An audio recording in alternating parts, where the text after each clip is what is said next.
welcome to the Loop and Bar podcast. My name's Kate and I'm coming to you from a very autumnal North Wales in the UK today. It's quite blustery outside, which I really love. That's my favourite kind of weather. Autumn blustery days, and it's a little bit sunny, so that's good. I've got all my washing out on the line, finally been able to do that. We've just basically had rain, and more rain, and occasionally a break in the weather. And when that happens, I shove a load of stuff in the washing machine and then get it all out on the line quickly. And then usually what happens is an hour later it rains and the washing stays there for about a week, dripping. And actually this morning I have had to take some stuff back off the line and put it in the washing machine on a spin, because I left it out overnight and it got drenched. So anyway, it's going back out in a minute. But I'm really glad that the autumn's arrived because it's my favourite season, absolutely favourite time of the year. I've just changed my calendar, totally forgot to do it, so it was on September just up until about 2 minutes ago. So we've got the autumn picture I'll show you on the calendar. It's really sweet. Oh, my beautiful, I've been saying her name wrong, by the way. I've showed you this on the podcast before, and I keep calling her Valerie LeBlonde, but it's Valerian LeBlonde, but I don't know how to pronounce it properly, but Valerian LeBlonde.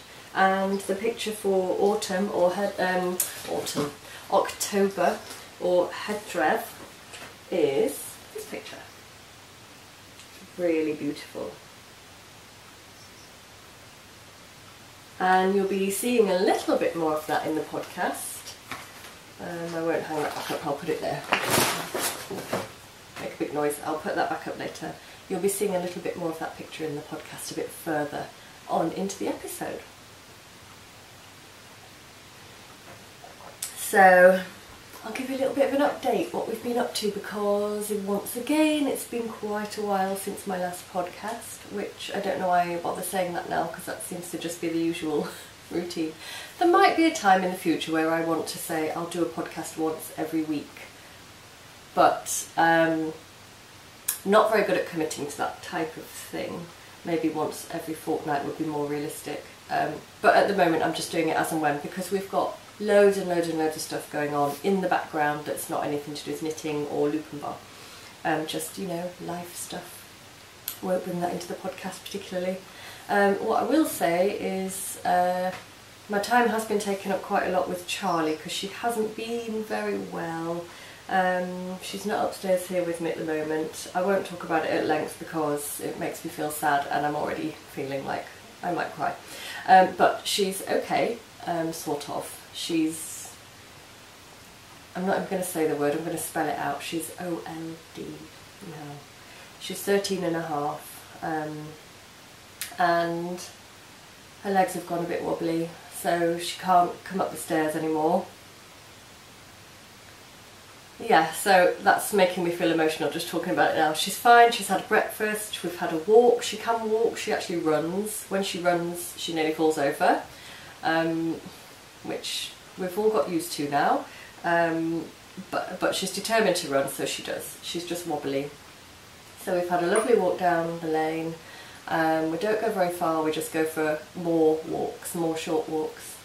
Yeah, and she just can't come upstairs, so she won't be in the podcast up here. I did consider doing it downstairs, but I don't think there's anywhere I don't think there's anywhere really that I can podcast downstairs that will allow me to have everything in front of me like it is here, especially without getting dog hair all over it, because she does molt a lot. So I've stuck with the usual format, and it is quite nice to have the dresser behind me as well, I think, in the podcast. And actually also, I think she's more settled if I just leave her to it. Once we've done all of our stuff, our pottering around in the morning, I make her breakfast, which is a bit more work than usual because she's gone off her normal food, but she hasn't gone off food, she's just become more picky with her food.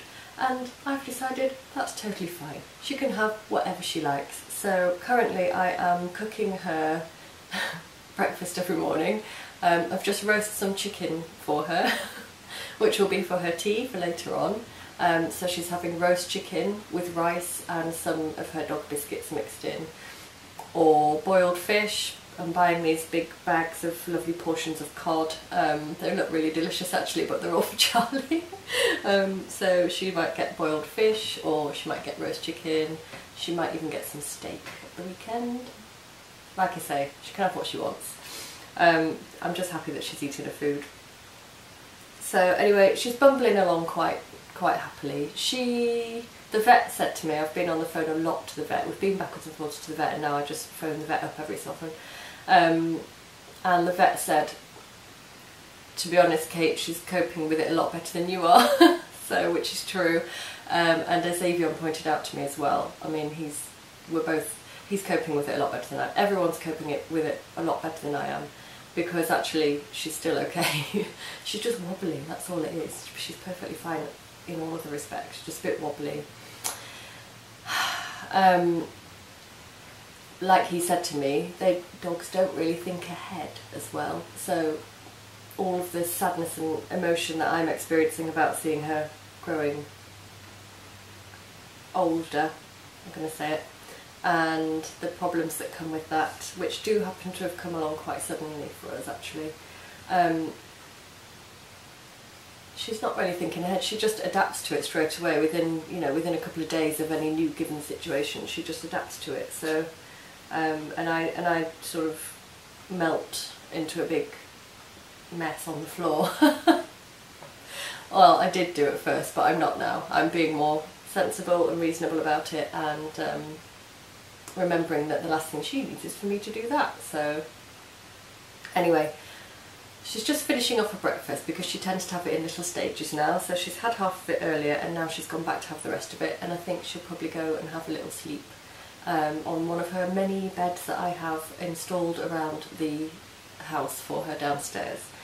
She's got some old duvets that we no longer require. They're just old single ones. I don't even know why we've got them. They were in the house when I moved in. I think they used to be here from when other people used to live in the house. So they're not even ours, but they're just small single duvets. So I'd put them all through the washing machine. I don't know, there's like 4 or 5 of them.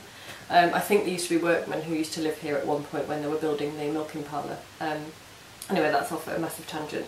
The point is, we've got a few old single duvets which I'd washed, so they're clean, we don't need them. So I've now folded them up and placed them around the house at various intervals with blankets on. She's got one of my best crochet blankets actually now as her, her blanket.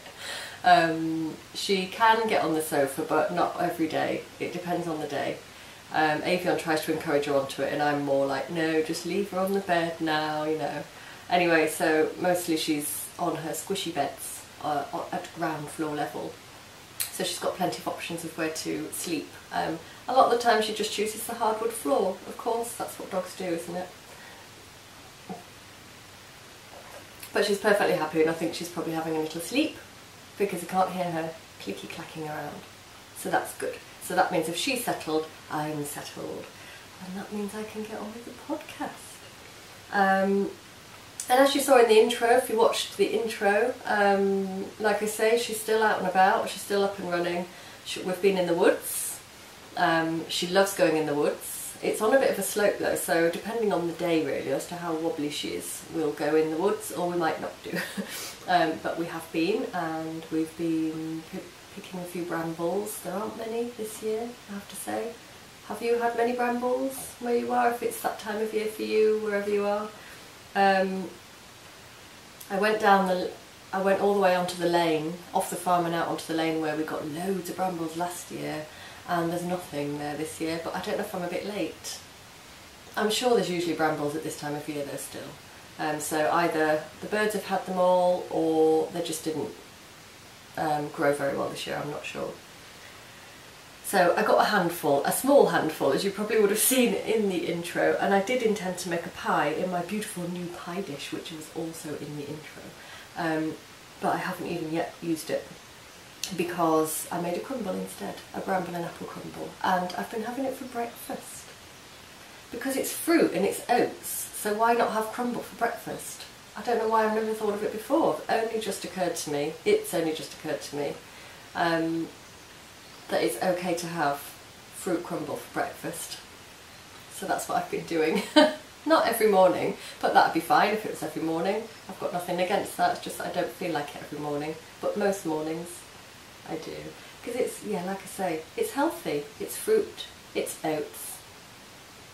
Yeah, it's probably healthier than what I would normally have for breakfast. So where was I?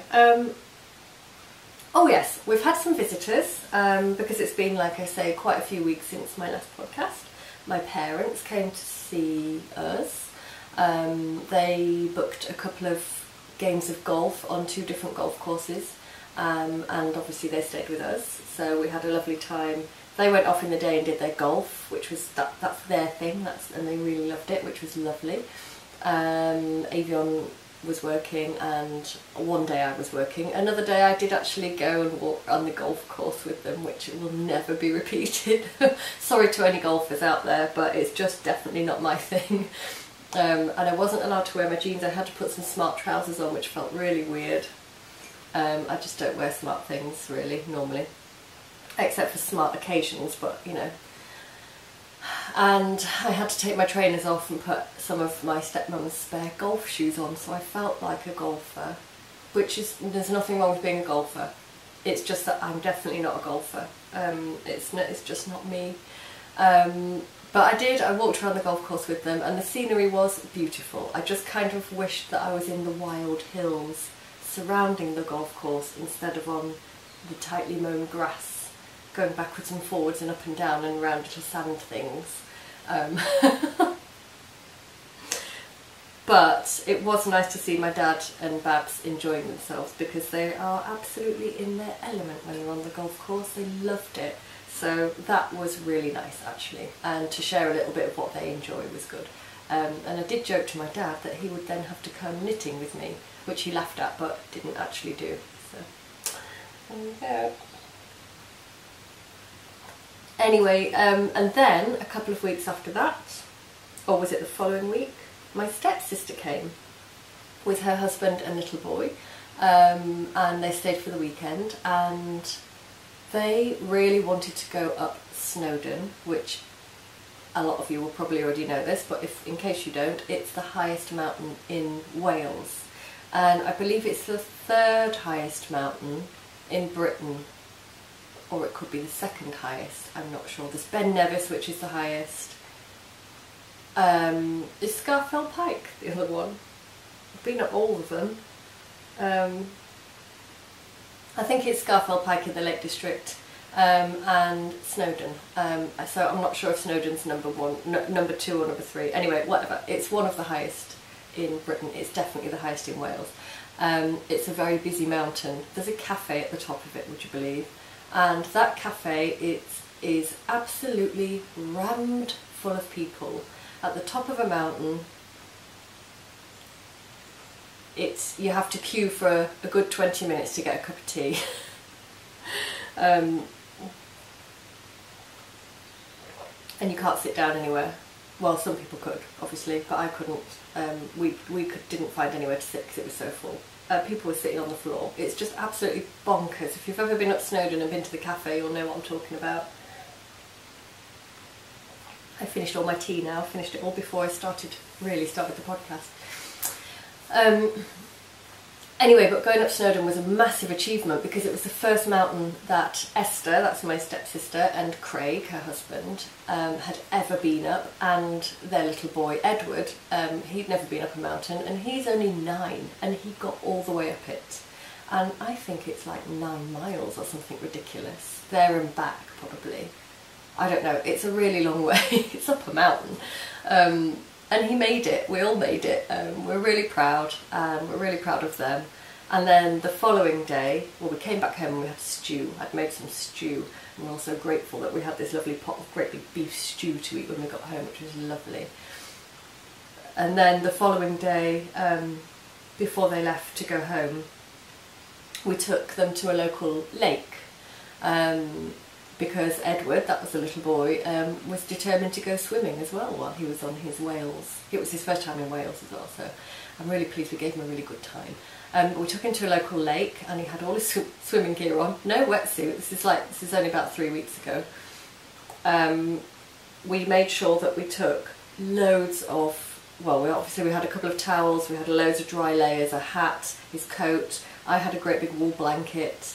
I took a basket with some flasks of hot chocolate and I cooked sausages and wrapped them up. So we had hot sausages, flapjack and hot chocolate in a basket, ready for when he came out of the lake. So when we got there, we parked up right by the lake and he literally just ran to the lakeside, a little bit of hesitation, but then he just got straight in it and started swimming, and I just couldn't believe it because it was really cold. Anyway, and he must have been in there for about, not long, we didn't let him stay in there long, it was minutes, but he was just determined to get in some water and just have a little swim. So he had a few minutes kind of just swimming around. He swam to a little rock not far out, stood on the rock, got a photograph taken of him, you know, having swum to this rock in the lake with all this beautiful scenery behind him. Swam back to us really quickly, where his dad promptly stripped all of his wet clothes off. We wrapped him up in these towels, got him dry, piled on all of his lovely dry warm clothes and his hat and his coat, and I put the wool blanket round him, and he sat with some hot chocolate and some hot sausages and then promptly ran off and climbed a tree. So he had a fabulous time. And so did I, because I don't normally do that kind of thing on the weekend. We should do, but we don't get out that often, really. Well, we do, we go out and do things, obviously. I've said before, we've gone up mountains and walked along rivers and things, but we don't do it often enough, so it was really nice just to have the excuse to get out there and leave everything else at home and not worry about what we've got to do here and just have a lovely time. So that was really nice. That was a few weeks ago. I can't really remember what else has happened in the last few weeks, because usually I can't even really remember what happened a couple of days ago. So I've done well just to tell you that, I think. Apart from the fact that I've been really busy knitting, and I've got loads of stuff to show you. I'm just looking, I've got it all in front of me, I've got no notes or anything, so hopefully I will just remember to show you everything that I want to and talk about everything that I want to.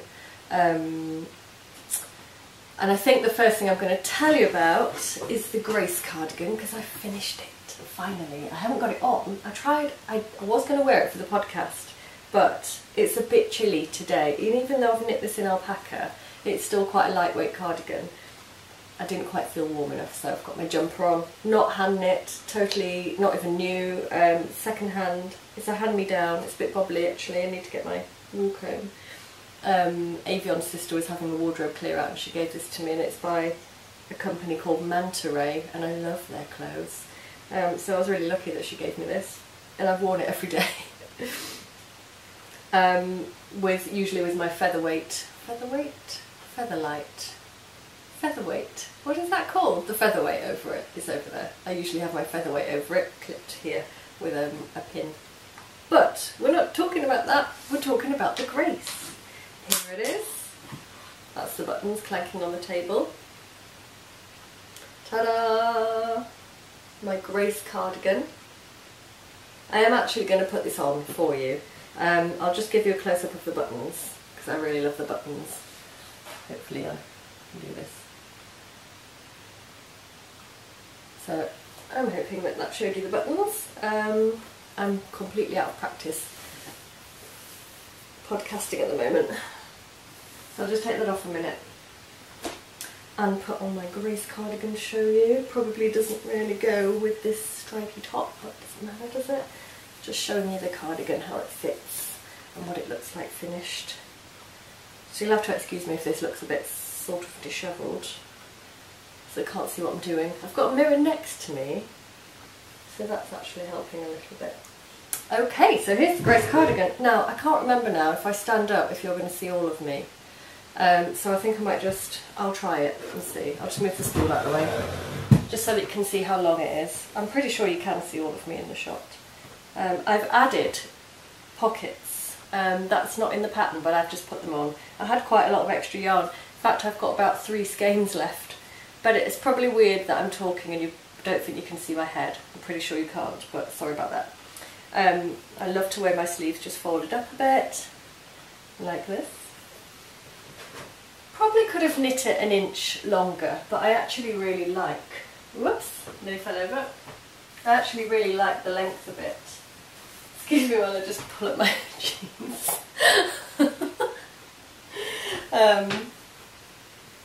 I'm looking in the mirror now to see what, just let me see what I look like. Okay, I'm going to do it up. I'll just do a couple of the buttons up and then give you a bit of a close-up, which could be weird because it's pretty much putting my boobs into the camera really, but anyway, I hope you can see that. I'm really pleased with this. There's a little bit that went wrong, let me find it. Actually, it's not that obvious, so I don't even know if I should point it out. Not doing a great job here. I think I messed up the lace at that point there, but I actually don't think it's that obvious, so I'm not even sure why I just pointed that out. Knit in Drops Alpaca, but I've given all the details in previous episodes, so I won't go into that loads again. Just go back a couple of episodes to find out more about it. There's quite a few modifications I've done on here. The pockets are one of them. The length is another, because the length of this cardigan in the pattern goes down to the hips more. Can't remember if the cardigan specifies sleeve decreases to taper the sleeves. I can't remember if it does or not, but I don't think I've done that. If I knit this again, and I might well knit it again because it's a lovely cardi, I would probably do that, just to make it a little bit less baggy here. But I mean, a lot of the time I wear my cardigan, my jumpers and cardigan sleeves up like this, so it doesn't really matter actually. Yeah, I modified the lace slightly, but again, go back a couple of episodes and I'll talk about that in a bit more detail. I think that's all there is to say about it, except to say I totally love it. I just think it's absolutely lovely. I wore it for about 2 weeks without the buttons. I've really only just stitched these on because I bought them from Abercarn, which is a shop in Flint, and it's about an hour and a half away, something like that. It's over an hour drive. I went with my friend, Avion's cousin Neris.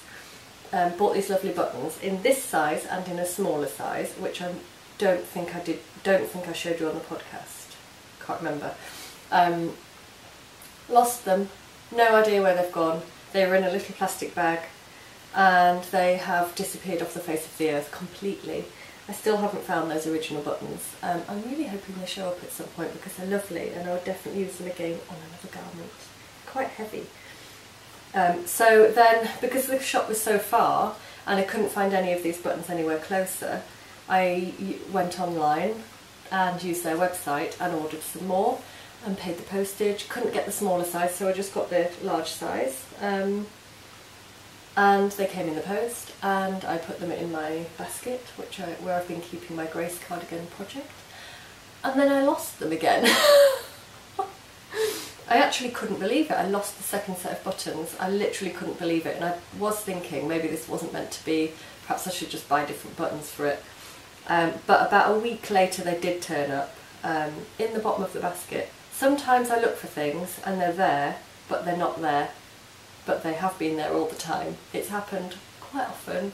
And if I'm looking for something and I know I just put it down, I know it's got to be there somewhere, sometimes I just have to like stand still for a bit and just say, right Kate, it's here. You just have to like look away and then look again really slowly. And sometimes it appears. I mean, it's always there, it has always been there, but my eyes just don't see it. So that's obviously what was happening with these buttons. Not the first set though. I can hear the postman.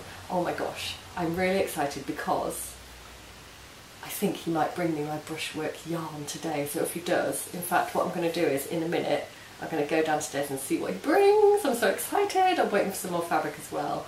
And I might be able to show you the yarn if it comes. Watch this space. So I'll go down in a minute and have a look. So this is my Grace Cardigan by Jane Richmond. Lovely pattern. It's top down in the round. She's got some really lovely patterns. If you've never knit top down in the round before, she's got a lovely pattern on there called the Oatmeal on there. I say on there, on her website or on Ravelry. You can find Jane Richmond on her own website if you just Google her name, or she's on Ravelry. She's got all her designs on Ravelry. She's got jumpers, cardigans, accessories, hats. Don't know if she's got mittens and things like that. Socks maybe, I'm not sure, definitely hats. But the first ever top-down, in-the-round project that I ever knitted was the Jane Richmond Oatmeal Pullover, which I have never showed you on the podcast because I actually need to re-knit it. Construction-wise and pattern-wise, perfect, but I used, the needles were a bit too small and I knit it a bit too cropped, so I have worn it, but I really need to undo it and knit it on larger needles, and then it will fit me perfectly. My fault for not really getting the gauge right.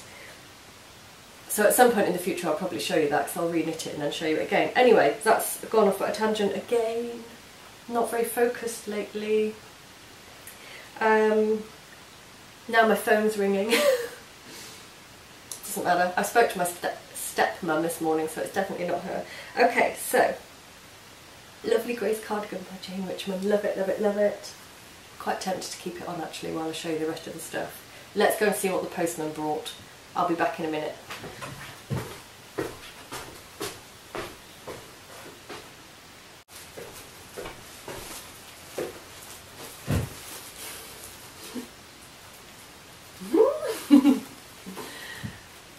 Where do I even start? Okay. Don't really know where to put. Okay, I'm just going to put it all down there.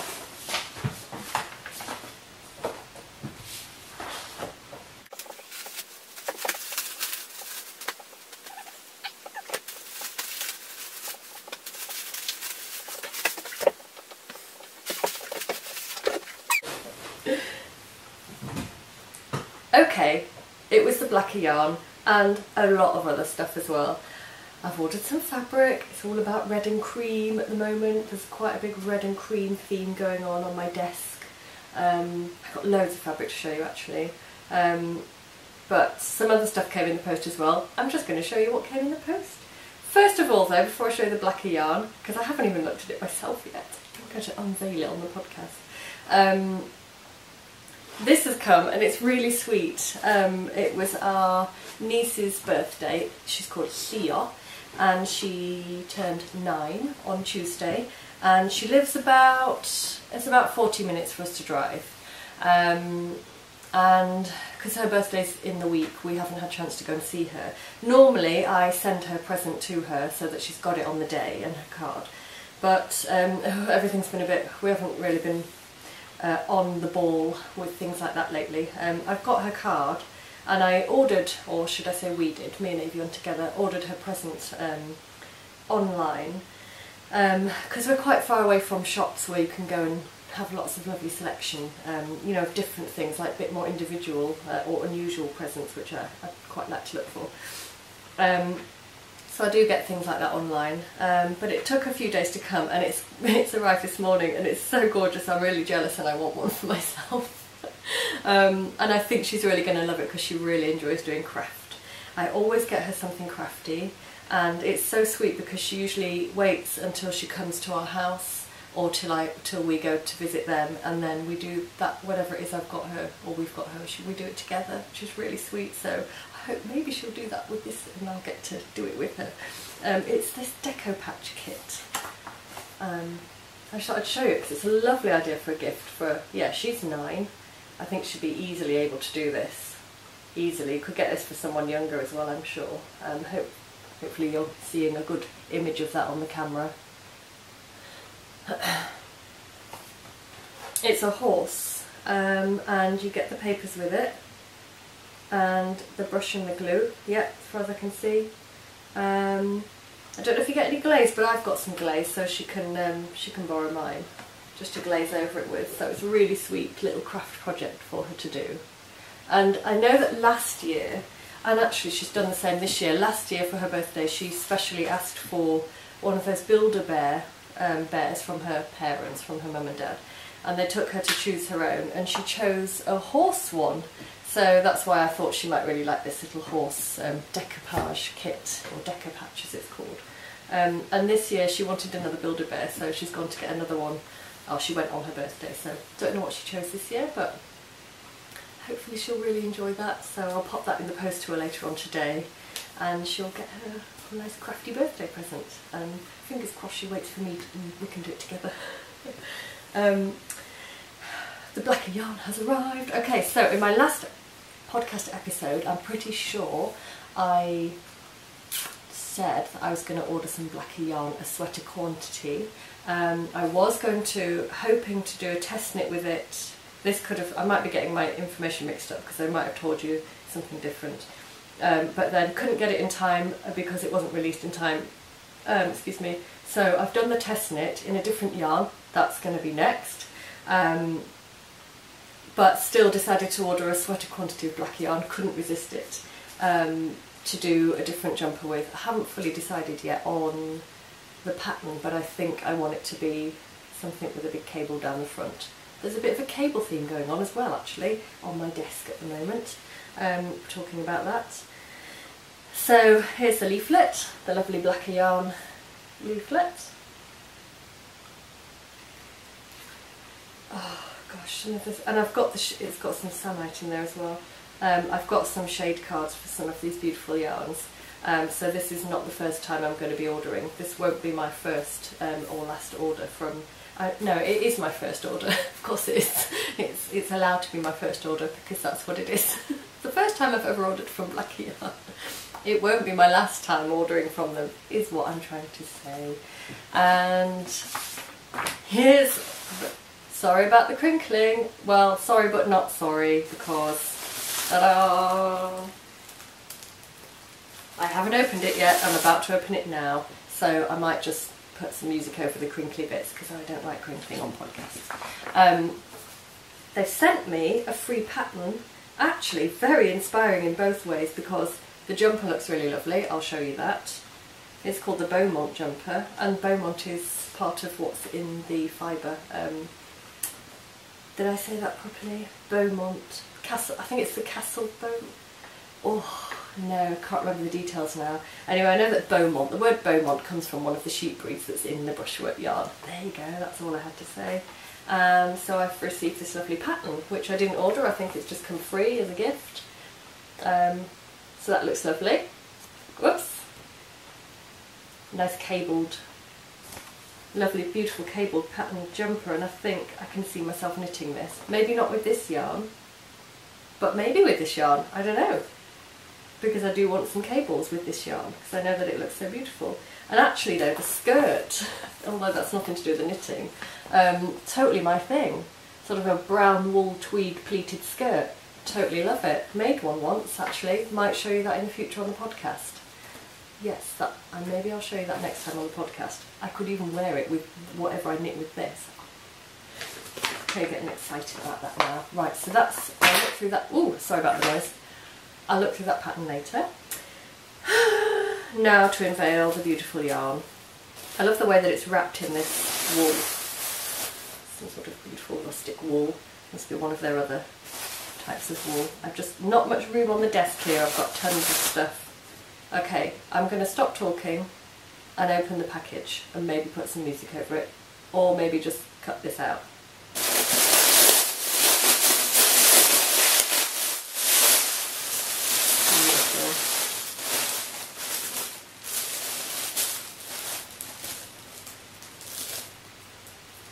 Let me get it the right way.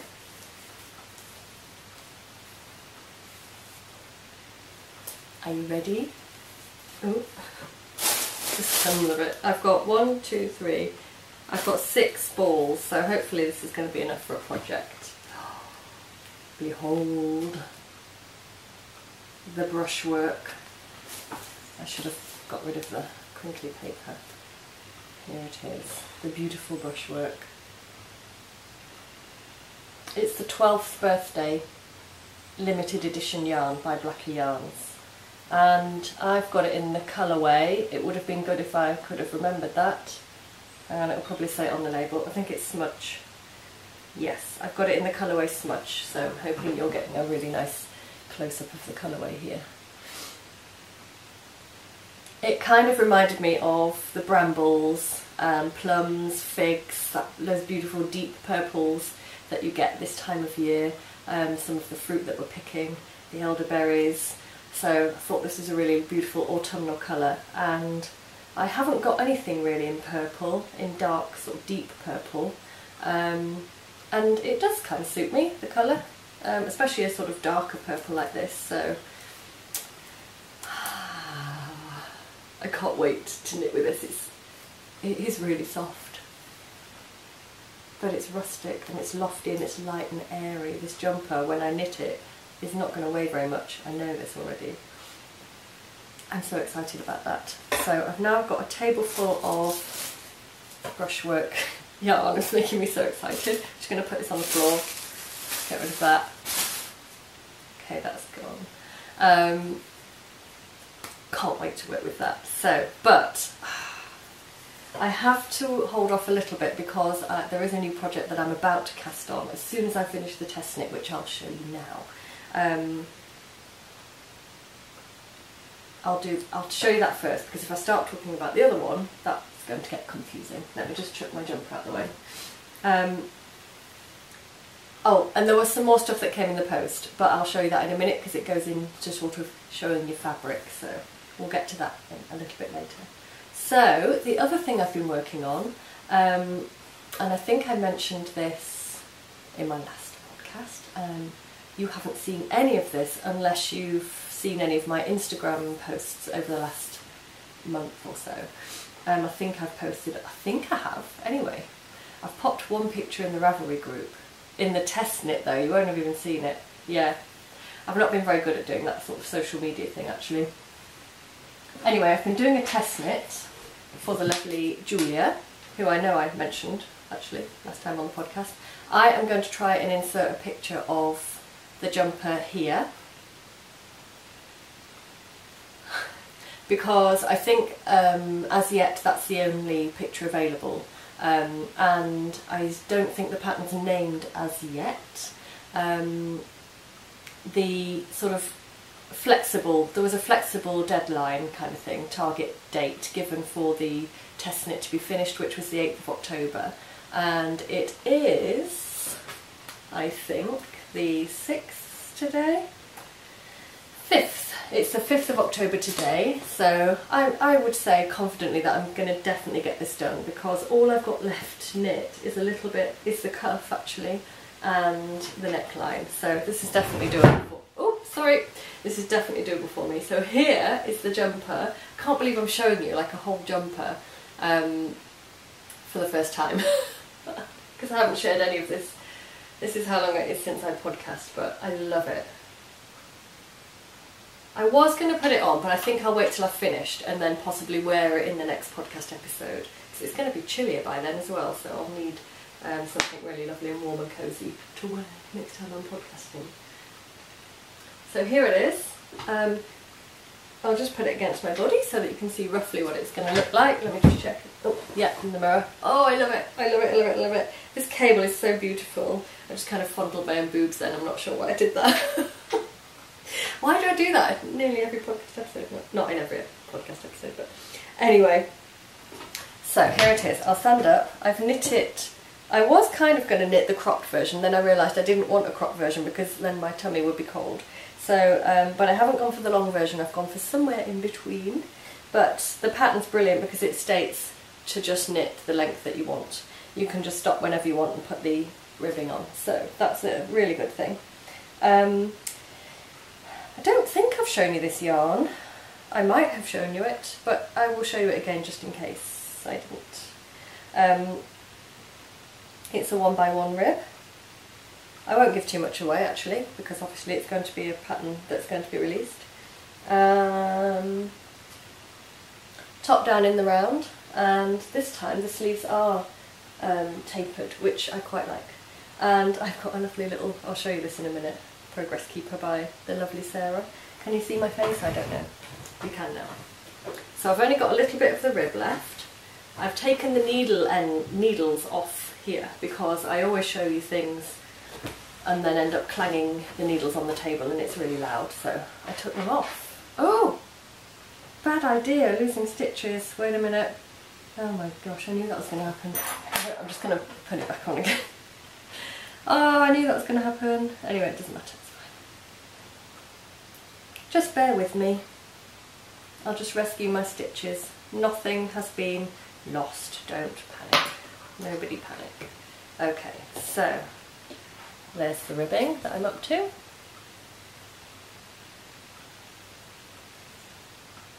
So all I've got to do is the rest of that ribbing, which is about that much, and then pick up stitches around the, see, that's what I was trying to avoid, around the neckline, and knit the ribbing around the neckline. Oh, here's the back of it. It's a nice plain stocking stitch. I totally love this jumper. I just think it's gorgeous and I want to wear it now. So I can't wait to finish this actually. I love the colour of it as well. And I'll just quickly show you my little progress keeper. Take that back off again. It's just too noisy. I'm sure I won't use any more stitches. Okay. Here's my little progress keeper. A lovely friend in my Ravelry group, Sarah, sent me a little gift of some progress keepers. Here's another one she sent me. I'll pop it on the, I'll just put it on here so that you can see it better. It's better than me try and show you it with my hands. So I've got one with a fir cone and one with a hen, and it's got some beautiful beads which make it all nice and jewelly. They're really, really sweet. I love them. Lovely little surprise that came through the post. And with them, going off at a tangent here, but I'll get back to the jumper in a second, came who I've now named Hamish, who's my beautiful little tiny baby newborn crocheted guinea pig. Sarah made it for me. Thank you so much, Sarah. I just love this so much. He makes me smile every single day. So I named him Hamish after our friend who's moved back to New Zealand just recently. So I don't think he watches the podcast. No, he doesn't. But I might actually send him a picture of Hamish and show him. He's so cute. It actually really is like a really real life baby guinea pig, because I used to have some. And she sent me some other little things in that package as well, which were lovely. And because I love her progress keepers so much, I went and had a look in her shop. She's got a shop. She's called Sarah, but on Etsy she is Happy Time Crochet Shop. If I've got that wrong, I will put it here. I might put it here anyway, just so that you know how to find it. And I could not resist these to put on my next project, so I bought these straight away from Sarah's shop. Progress keepers. So this one's a pumpkin, obviously because it's October and it's time for pumpkins. It's just gorgeous. I'll just try and give you a bit more of a close-up. My hands are a bit sort of reddy pink, so I hope that's showing okay. And then the other one, totally sort of, it's like a Christmas bauble. Bauble, is that the right word? But it kind of reminds me of old school sweet shops as well. I think you'll know why when I show you. I just couldn't resist it, so I had to order that one as well. So they're both really seasonal. She's got some more. She's got some more of these in her shop. There's a lemon, which is brilliant. I looked this morning and there's actually a couple more really lovely ones. There's a little blue sparkly one. There's two different blue sparkly ones. They look like little Christmas tree baubles. And there are other ones with those beautiful sort of jewel beads on them. So she's got some lovely progress keepers in her shop. So if you want to go and have a look, it's Happy Time Crochet Shop, and she's in the UK. And she's really lovely, really sweet, and she makes beautiful stitch markers. Progress keepers. So I'm going to be definitely using my pumpkin. Actually, something she said as well, she's using one of these for her as a zip pull, so I think I might put maybe that one, the little bauble one, onto the bag that I'm going to put my next project in, and that's going to be my progress keeper. I could even use it as a stitch marker if I wanted to as well, because I could just put that loop around the needle and use it as a progress marker, so I suppose you could double them up. So they're going into my next project, which I'm going to talk to you about in a little bit after this. So let's get back to this jumper, which now has two progress keepers on it. yeah, I'll just give you another look at it. Oh, it's so squishy. The yarn. I need to tell you about the yarn. I thought I put the label somewhere. Oh yeah, I have it here. I've got it. Okay, so it's, don't know if I showed you this before, I can't remember if I said it in the last podcast episode, so in case I didn't, it's Juniper Moon Farm. Is that right? Yeah. And it's the Harriet. And it's colour 1019, but I don't know if it's got a name to the colour. I bought it from my local yarn shop, which I'm really, really proud of myself for, because it's a really nice, it's a luxury yarn, and I'm just really pleased that I was able to go and support the yarn shop by buying a sweater quantity of luxury yarn. She's got a lovely selection in there, so sometimes, you know, the stuff that you can't always get what you want in the local yarn shop, but I always go and have a look first to see if I can buy whatever it is I want to get from her, from my friend Yona first. And I was so lucky because, yeah, she had this lovely yarn and it's perfect for this jumper. So here it is. I haven't got any skeins left because I've used them all, but there it is in a cake. It's a really beautiful colourway, and it's got little tiny sort of, what's the word? It's got a sort of undertone of purple in it. So I just think it's beautiful. So that's the Juniper Moon Farm Harriet, and it's pure extra fine baby alpaca, 100% alpaca. It's made in Peru. I've knit this on, I think, 4.5mm needles. Yeah, so I've knit this on 4.5mm needles, which gave me the right gauge for the project. I used my Addy. I don't know how well you can see that, it's probably not focusing. I used my Addy interchangeables. But I did order this beautiful needle. I think it's by Knit Pro, the packet's over there.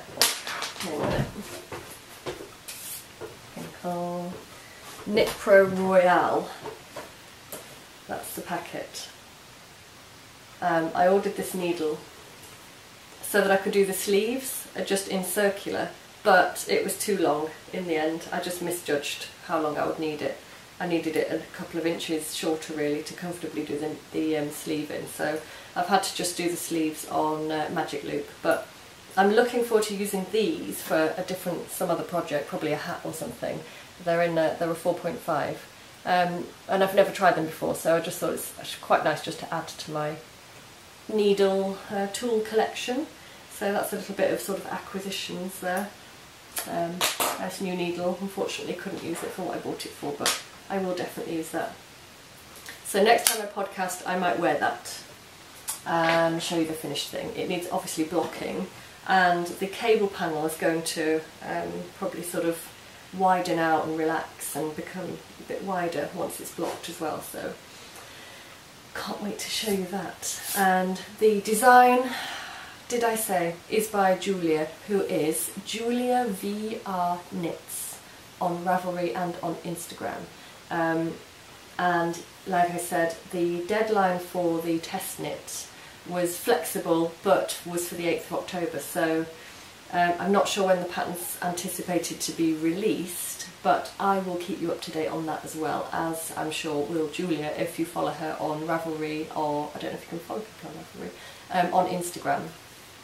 If you're interested to know when that pattern comes out, just look for her on Ravelry or find her on Instagram, Julia VR Knits, and I'm sure she'll keep everybody updated on that one, and also name the pattern as well. I've been looking forward to finding out what I don't know if she just called it the top down cable sweater, so that might just be what it's called. Don't know if she'll name it or not.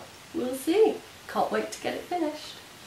I think that's all I need to say about that, because yes, it's a test knit, so there aren't too many details to give you on that one anyway. Okay, so what shall I show you next? I'll show you a bit of sewing next, because I've still got like quite a bit of knitting to show you as well.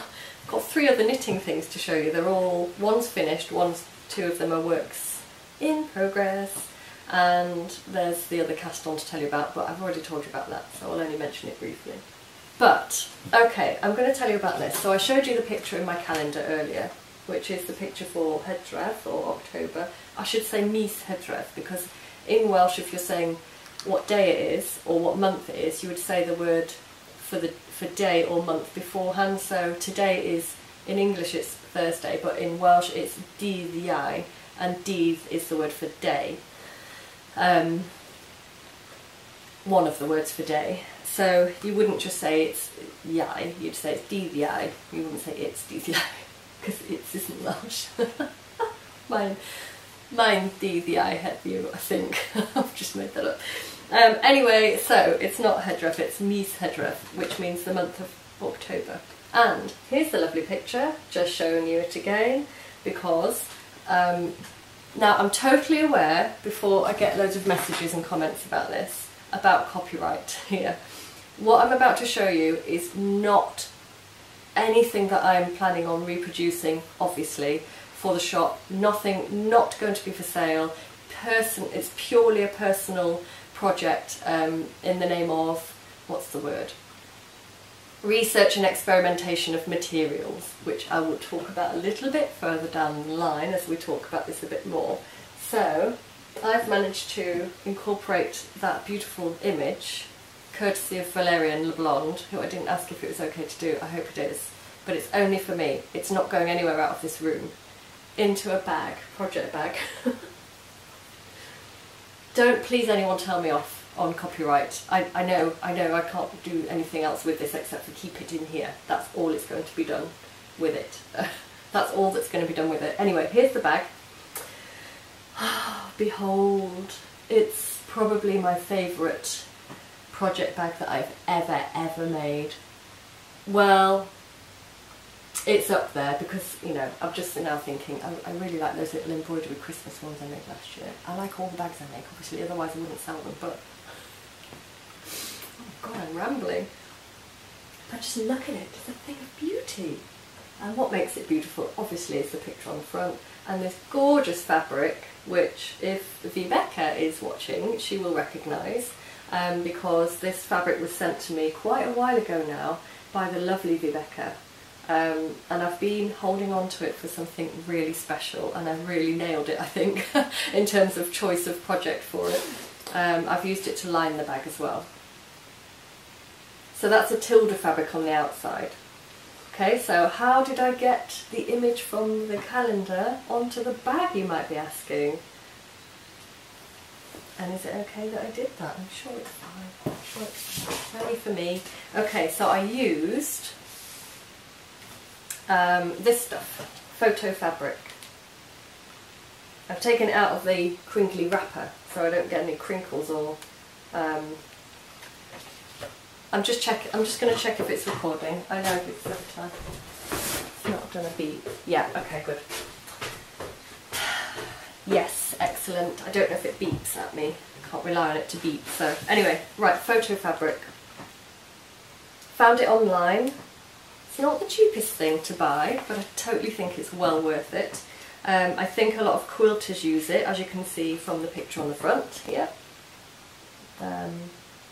There's a picture on the back as well, actually, so I think possibly it's been used for lampshades and things, but basically, print, peel and sew, as it says on the front. It's paper-backed fabric, and it's specially coated to receive the ink from your inkjet printer. Have I got that right? Yes, inkjet printer. You have to have an inkjet printer, so it's just like what most people have got at home. It's cotton poplin, 100% cotton poplin, so here's a sheet of it which you're probably not going to be able to see very much because it's just a white sheet. Probably just looks like I'm showing you some paper. I'll put it really close up.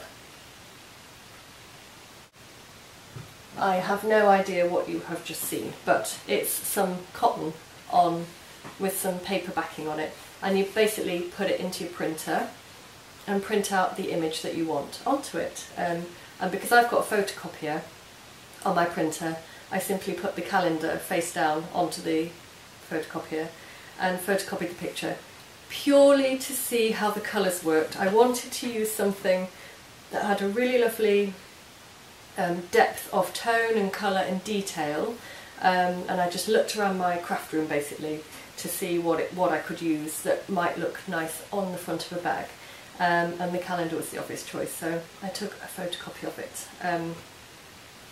You photocopy it and then you let it dry and then you run it under water. Don't know why I'm showing you that, that's just plain paper. And then you let it dry, you run it under some water till the water runs clear, which only takes a couple of seconds, and then you let that dry, and then you just iron it, and then you incorporate it, or you have to peel the paper off before you do any of that, and then you just incorporate it into your sewing project. So like I say, I think a lot of quilters buy this so that they can incorporate their own pictures and designs into quilts or cushions and things, but I have made mine into a project bag. And the reason for this, it was a research project. The reason for the research project is because you may have seen, if you follow me on Instagram, I've been working on one particular design, but I will be working on some more as well, hopefully, if this works out.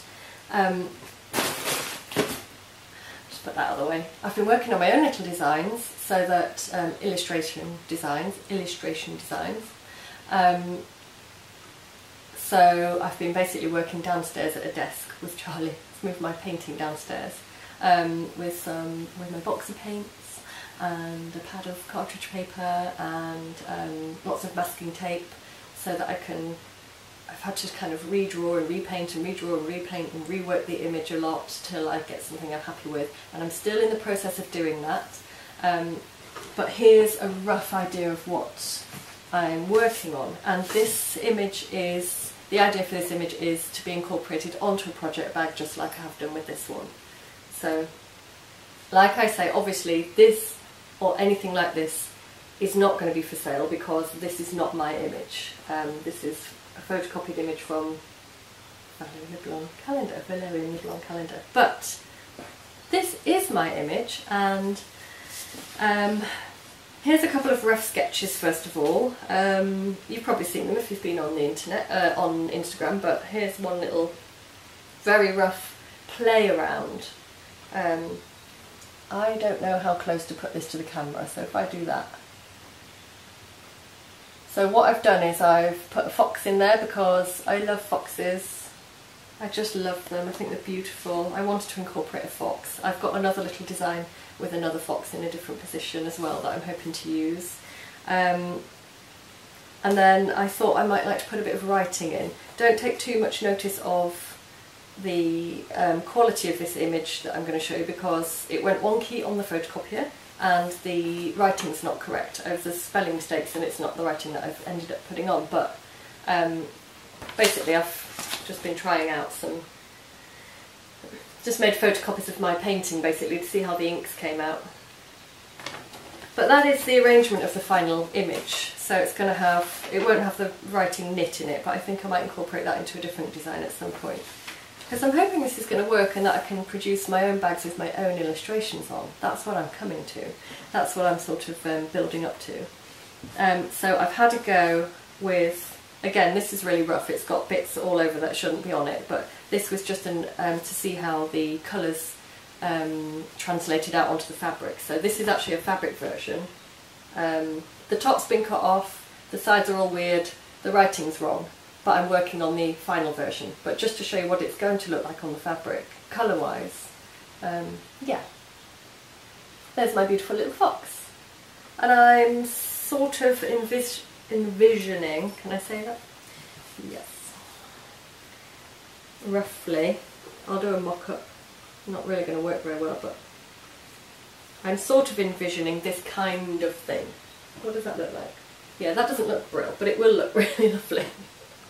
Obviously it's got all kinds of things wrong with that on the border, but like I say, very rough draft, just to give you the impression of what I'm working on.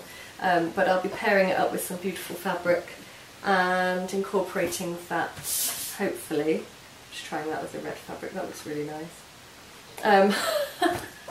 Hopefully incorporating that into some of my own project bags that I've got featuring my own illustrations. So watch this space for that one. That's something that's going to be up and coming into the Etsy shop soonish. We're not far off. We're not far off from the final product on that one. So I've really been enjoying doing that because it's something a little bit different as well. And it means I can work downstairs on that one with Charlie, because she can't come up here while I'm doing my sewing. While I'm talking about project bags, I think I'll just show you the massive amount of fabric that I've ordered and received in the post over the last couple of days. So what came in the post this morning, oh, I love it. Oh, I feel really Christmassy. Oh, I just said the Christmas word. Looking at this fabric makes me feel very, very seasonal. I'll just say that. But I got this in the post this morning. Do you know what, in actual fact, do you know why I love this? I've just realised I've got a cushion in fabric really similar to that. It's downstairs so I can't show you, but it's almost nearly identical. It's from IKEA, but this fabric's not from IKEA. It's not Tilda fabric. I can't remember what the make of it is, but I got it from... No, I can't remember either. Can't remember where I got it from. Got it off the internet anyway. It's cotton. 100% cotton. This one's brushed cotton. I kind of got that because I might do something dressmaking with that, but now that I'm looking at it, I really actually think it looks lovely, sort of with the bag fabric as well. So these fabrics are intended to be used in bags. And some more fabric I got. I've still got some of my other fabric, so I'll still be some of the other Tildas with the deer on. There's a couple of... There might be a couple more of the woodland one, but I'm not sure what I've got left of that. Yeah, I've still got, I'm just looking at my pile of fabric over there, I've still got the deer in the blue and the white and the red and white to make some bags with, and the lovely little sort of green patterns of birds. Still got some of that, which I love. I found some more bird fabric. This is Tilda, so is that the right way up? I'm looking forward to using this. It's definitely going to be incorporated into bags. Some beautiful birds in all different patterns. Got some more red, sort of floral, and some blue, which I think is beautiful. Hang on, that's way to show you, like that. This has all been through the washing machine, so I need to give it a good iron before I do any sewing with it. Give you a close-up. Might be blurring your eyes a little bit here, but this one I've been dying to buy for ages and ages. Finally bit the bullet and got some. I'm not sure how feasible it is to use this really for bags. I might just make myself something with this, but I've wanted this for ages. It's the beautiful Dashwood. Is it Dashwood? Hang on. Yeah, it is. It's Dashwood. Oh, I'll show it that way because then it's so beautiful. It's just got such a lovely landscape on it. Hopefully you can see it. I think you will probably be familiar with this. You've probably seen it already.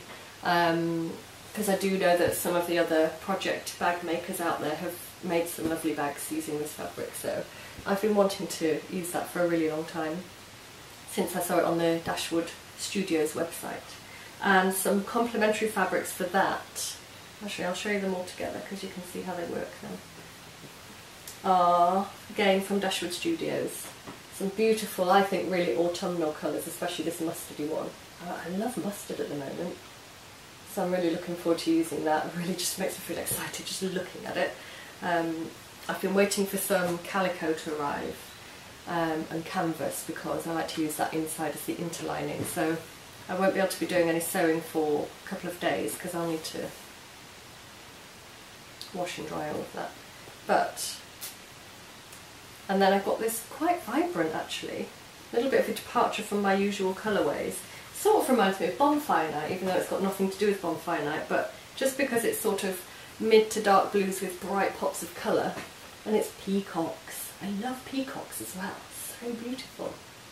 The only thing is with this one, I'm not entirely sure what I'm going to pair it with, because the colours are so vibrant and sort of outside of the palette of all of the other stuff I've got. I'm not entirely sure what I'm going to pair it with, but that's definitely going to be incorporated into some project bags as well. So that was just a little quick look for you at the fabrics that I'm going to be working with over the next couple of weeks.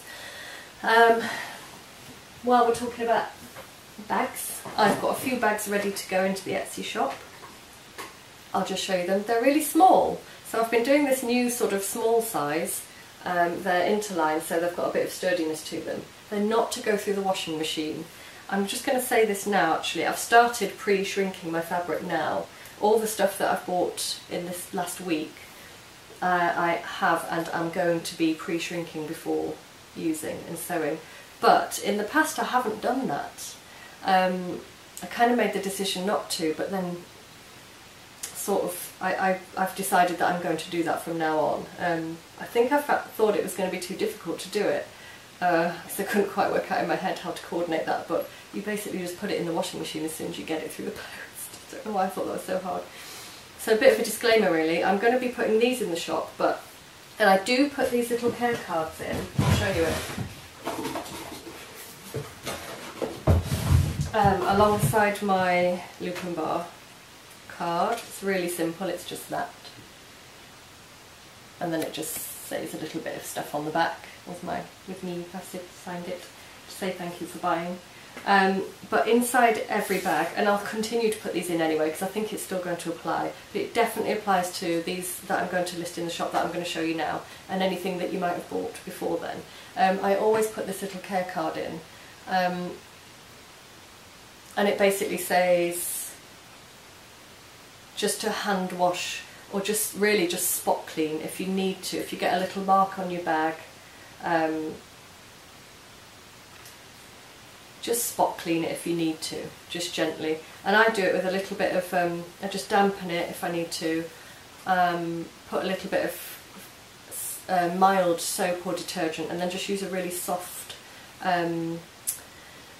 nail brush just to clean the spot that needs cleaning. And apart from that, that's all I do. I mean, having said that, for all the time that I've been using project bags, I haven't had to wash any of them because I don't really get them dirty, so hopefully won't need to. But if you get a little mark on these, just stick to spot cleaning them. Anyway, I'll show you the bags. This is what I'm going to list in the next update. So, and as you can see, they're a small size. They're perfect for a hat project or a mitten project or a baby cardie. You might get a very small, lightweight, like one skein shawl in there, I imagine, as well. And box bottom, as usual. So they're all like this. That one's got a pink lining in.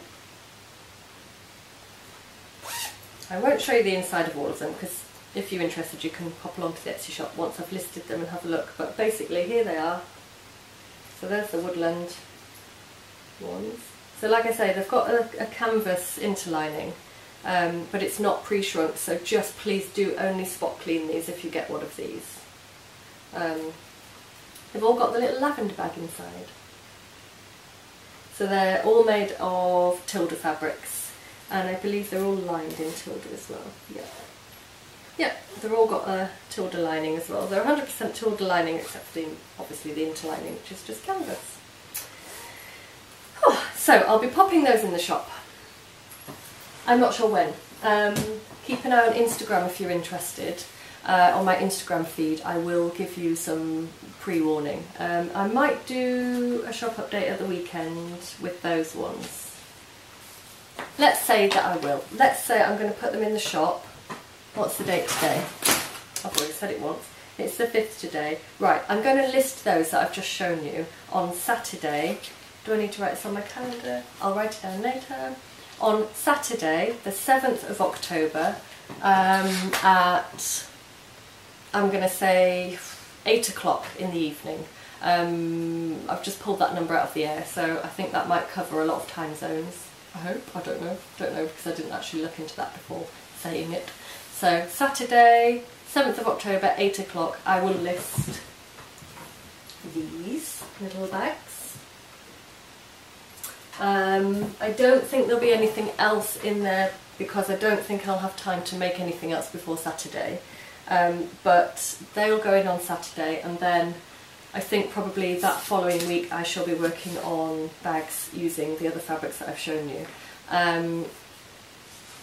I'm not sure when my own illustration bags are going to come out. I need to do a little, like I say, still in the research process, but I'm nearly at the end of that, so I will keep you updated on that as well. So keep an eye on me on Instagram if you're interested in the bags and the Etsy shop. which is Loop and Bar Shop on Etsy. I'm going to show you my next knitting work in progress because I'm so excited by this. I have purchased a subscription to Ellie of Skein Dear Knits Selbu Mitten Club, and I'm so excited by it. In actual fact, first of all, I just purchased this single pattern. Let me just get the front of the pattern to show you. And then I got so excited, I went into her Mitten Club thread, which I wasn't in at the time, so I didn't feel I could post anything in it, but I just looked through it to see what everybody else's mittens looked like. And I got so excited, and then I thought, yeah, I want to be part of it. I want to purchase the whole bundle. And I was thinking, shall I maybe just get the patterns as they come out? But I kind of want to be part of all of it. I want to be in the club, and I want to start posting in the thread as well and be part of that. So I was a little bit on the fence, and then I found this new podcast yesterday. I should have written it down. I think it's Inner Knits, but if I've got that wrong, I'm going to write it here.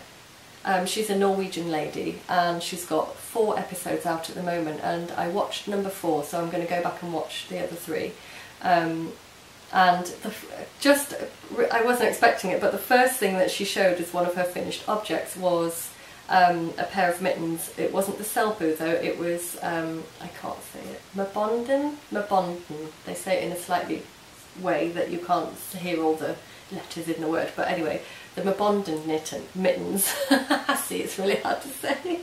I said knittens, which is sort of quite good because they're knitted. In mustard and cream, or mustard and... oh, they were beautiful, absolutely beautiful.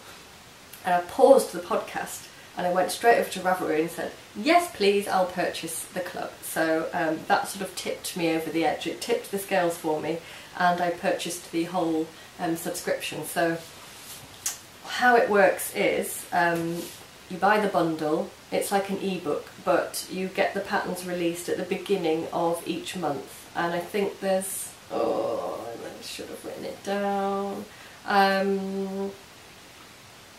think there's 4. I might be wrong. If you're interested, just go along to the Selbu Mittens Club, or look at Skein Dear on Ravelry. In her designs, it's in, all the details are in there. But basically, the patterns are released every month up until, I don't know, December. I haven't really put much research into telling you about this, but anyway, here's my first one. This is I think was a bonus pattern. This is the one that I bought before. This is the pattern, the Selbu mitten pattern. And there is a picture of the finished Selbu mitten. That's just the black and white version. I'm doing mine in red and white on DPNs, and here is my mitten. And I'm so excited by this. It's amazing. I'm not saying my knitting's amazing. It's very sort of, it's my first, it's not, it's my second colourwork project. It's the first time doing a colourwork project on DPNs, and so it's taking me, I did a few practice runs, and it's been taking me a while to get used to the tension. I'm seeing some little sort of iffy parts where I'm not too happy with the tension, but it's the first mitten. You know, maybe my second one will be even better. I'm sure that I'll get better as I go along. And part of what pushed me into purchasing the Selbu mitten subscription to the club and to the rest of the patterns was, I think I'm really going to enjoy seeing, hopefully, how my skills progress in terms of knitting colourwork. I'm so proud that I've managed to do increasing in colourwork. I never thought I'd be able to do that, and the pattern is written so clearly and so well that, you know, if that's something that you're worried about, then don't, because if you follow this pattern you'll easily be able to do it. So there's the thumb gusset. I don't know how I can show you it because my arm feels very sort of twisted trying to show you it at this angle, but the cuff's really long. That's probably going to keep me very warm, but I think for the next pair that I knit I might modify the cuff and make them slightly shorter, but for these I'm just going to knit it as is the pattern.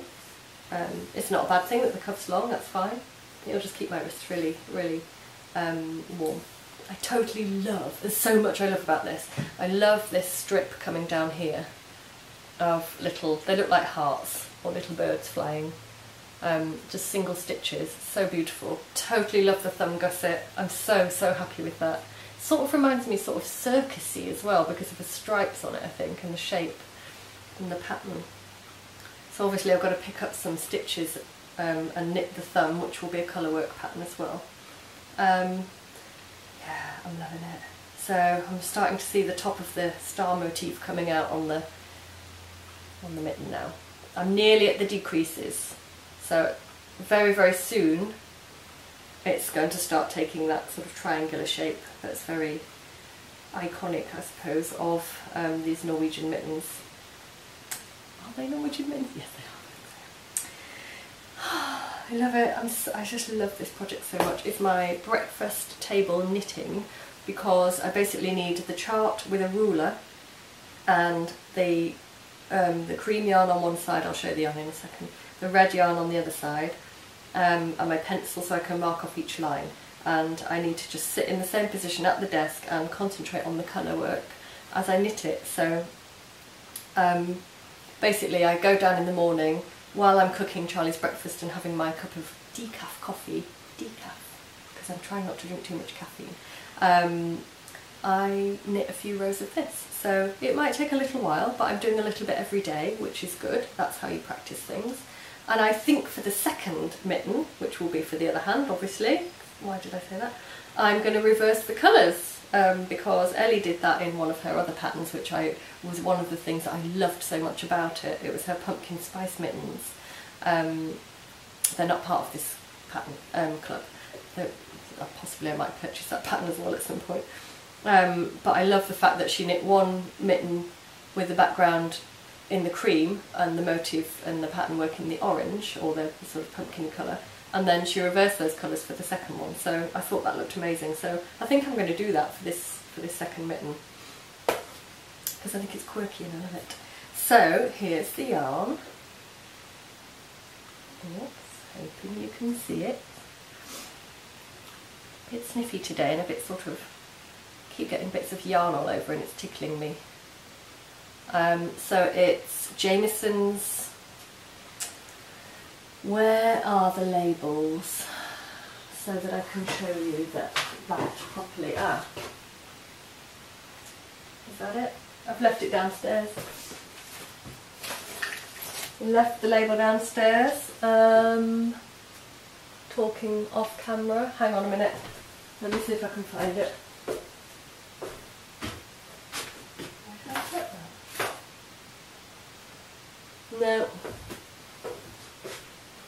No idea where I've put those. I think they're downstairs because this project has yet to be homed in a project bag. It doesn't have a project bag actually, so I have got one that I can use for it.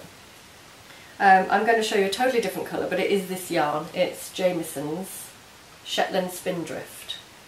Okay, it's obviously not in this colourway. This is just another ball of it that I've got. And I've got it in crimson and can't remember. I'll write it here. I've got a feeling it's Ease It and white.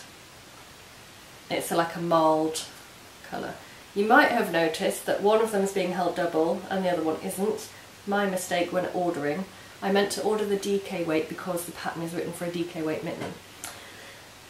I managed that with the crimson because you have to select DK or which weight you want with a drop down box. The default is the 4-ply weight, which is the finer weight, and I forgot to do that when ordering the sort of cream colour.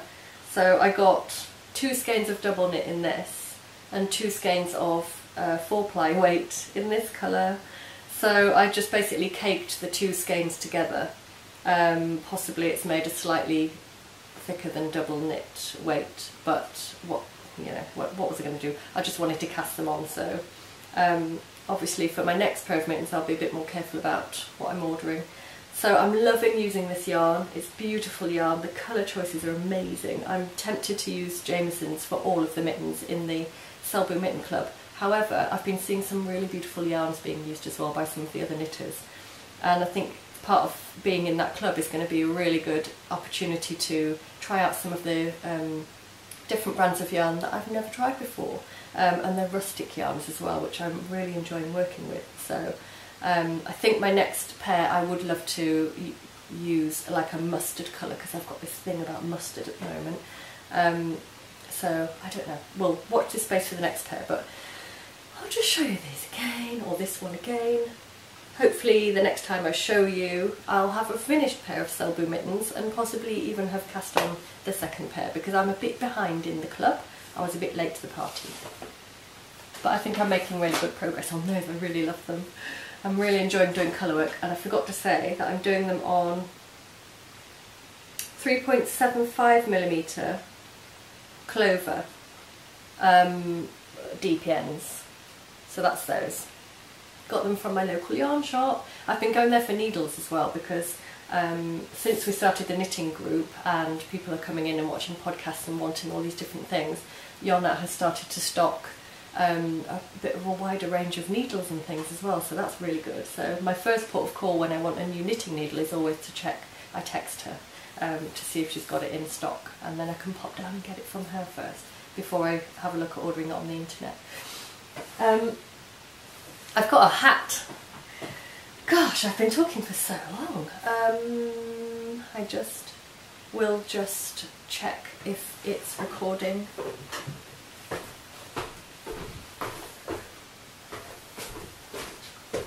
Yes, I'm expecting the camera to bleep and stop recording any minute, so you'll have to bear with me if that happens. So, the next thing I'm going to show you, I thought, yeah, no, I'm not going to say it. You know what I'm going to say. You know what I was going to say. Not even going to say it.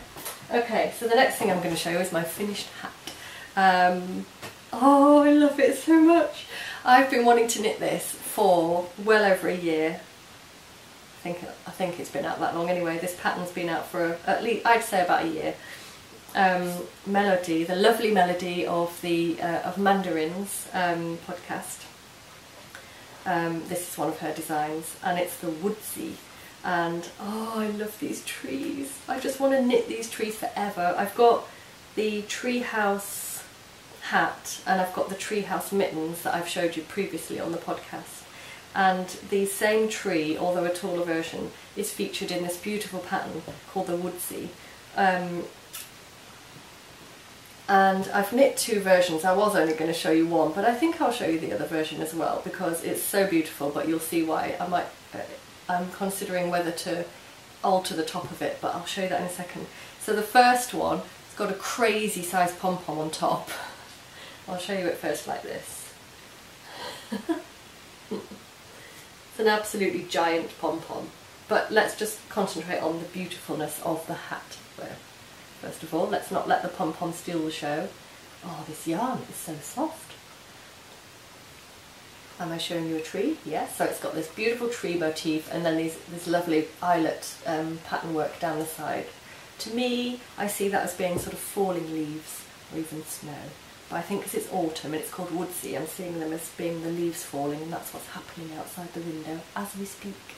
With every gust of wind, we get a shower of beautiful orange leaves coming down, and it's gorgeous. So this was the perfect hat to knit for this time of year.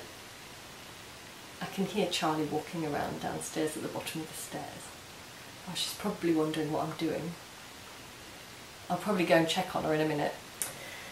But I'll finish telling you about this hat. So, it's the Woodsy. I absolutely love it. I made a couple of modifications just to make it a bit shorter. So basically I started my decreases a little bit sooner than the pattern suggests.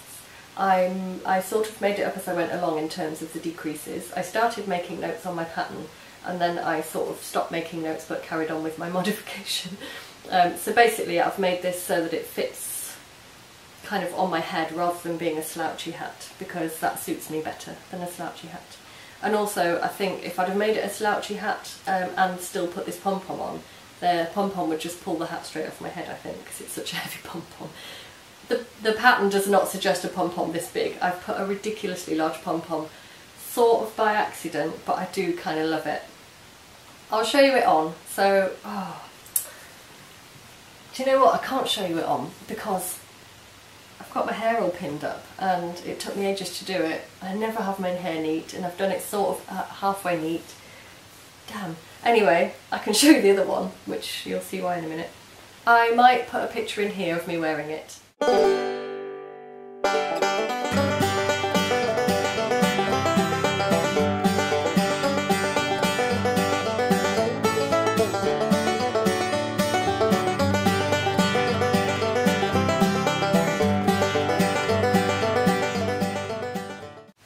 So hopefully I'll be able to model it for you because you need to see this pom-pom on my head. This is the yarn. This is what I've got left of it. No label, and I can't remember what it is, unfortunately. I had a photograph of the stall that I bought this yarn from. It's so beautiful. I'm going to show you a close-up. Hopefully you're seeing that nicely. It's so beautiful and soft, and I really wish I had bought so much more, but I bought one skein of this for £5. I know that it's 100% wool. I know that it's local wool. I bought it last year at the British Wool Show, so I have shown this in its skein. I have shown this in its skein form on one of my much earlier podcasts, probably about this time last year. I can't remember when the British Wool Show was. But basically I bought this from a stall. There was a farmer, like he looked about sort of 70 and he had all the farmer tweed on and possibly wellies. He looked like he had just popped in off the farm just to look after the stall for a bit. Possibly that's what had actually happened. And he didn't really talk very much. There was just this great big plastic clear bag, like massive bag full of, there must have been, well, it must have been full when he brought it, and I think a lot of people had bought a lot of the yarn. So it was just full of these beautiful skeins, all the same, all the exact same skeins, this one, of this yarn. And it just had this bit of paper saying what it was, the yarn content and the breed of the sheep. And I'm going to try my best to look through my photos on my computer, because I did take a photograph of it so that I could remember at the point at which I use this yarn what the yarn actually is, but I can't find that photograph anywhere. All I know is it's British wool, I think. I bought it from the British Wool Show, straight from the farmer, and it's beautifully soft and gorgeous. It's like a fingering weight, I think. Can't remember the needle size I've used for this. I might at some point put some details about it on Ravelry if I haven't already, I can't remember. See, unfocused at the moment. It's too much to think about. Anyway, there's my hat again. Hopefully you've seen a picture of me wearing it if I've inserted a picture, when I can do it without messing my hair up. I'm not usually bothered about messing my hair up at all, but I've gone to the effort of pinning it up quite neatly today, so I just don't want to undo it. But I knit a second version of this hat. This one's quite sort of light and airy and very sort of, I'd say, good for today's weather particularly, which is a little bit sunny, very autumnal, quite chilly but not freezing cold. So for midwinter this is probably going to be a bit too lightweight, but it's perfect autumn hat. Perfect in terms of the yarn I've used. Then I loved knitting it so much I immediately cast on another one, so I've made another one. And I held two yarns together. I had loads of this yarn left and I held it together with this skein of the Wool Barn yarn, which I have totally forgotten to get the label for and can't remember. Oh, hang on, yeah, I have got the label, I'll get it.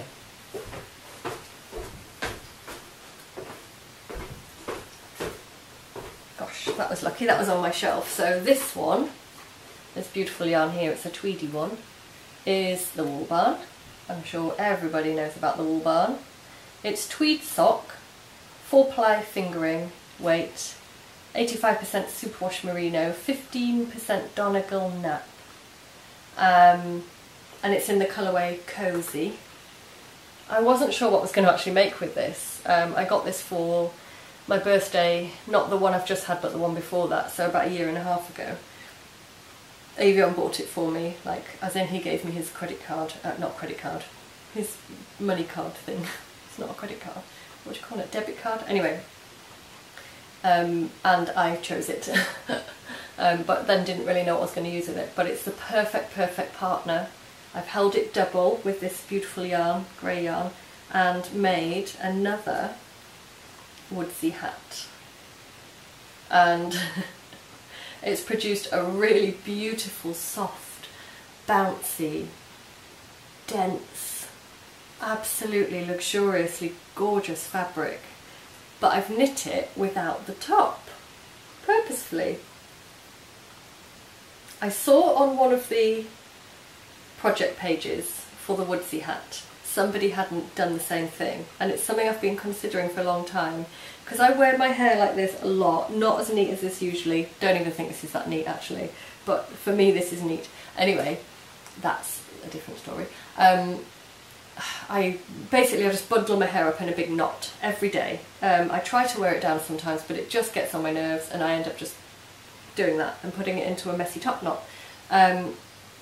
Often I just want to go out for a quick walk with the dog.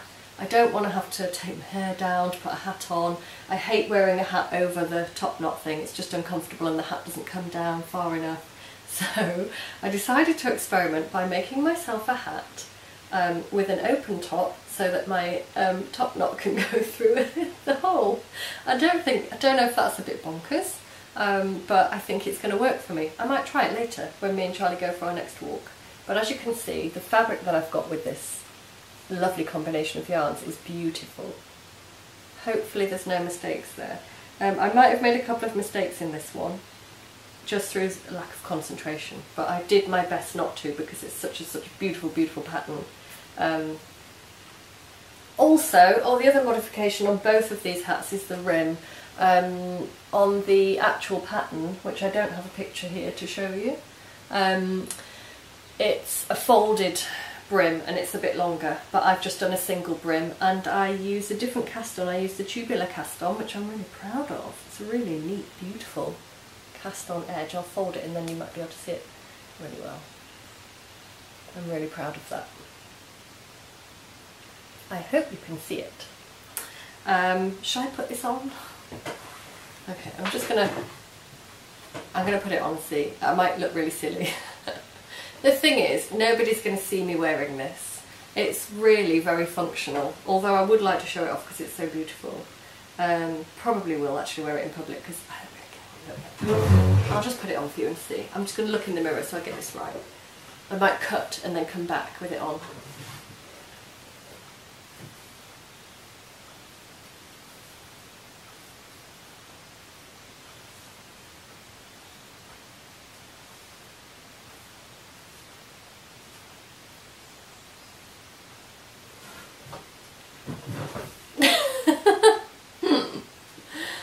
Okay, so this is the hat with the top knot. I think it's a really convenient piece of clothing, actually, accessory to have. I'll show you the back of it. I love this hat because the brim comes quite far down. Folded it up a bit there. Comes right over the ears, and the other one does as well. I just can't get it on my head at the moment because it's a top knot. So this is my quirky hat. There might be other people out there who have done this. I'd like to know if you've got a hat like this without the top in, so that you can wear it with your top knot. I'll take it off now. Gosh, I actually think it's going to be, yeah, I'm going to use it later on today. Let me get it off without taking my hair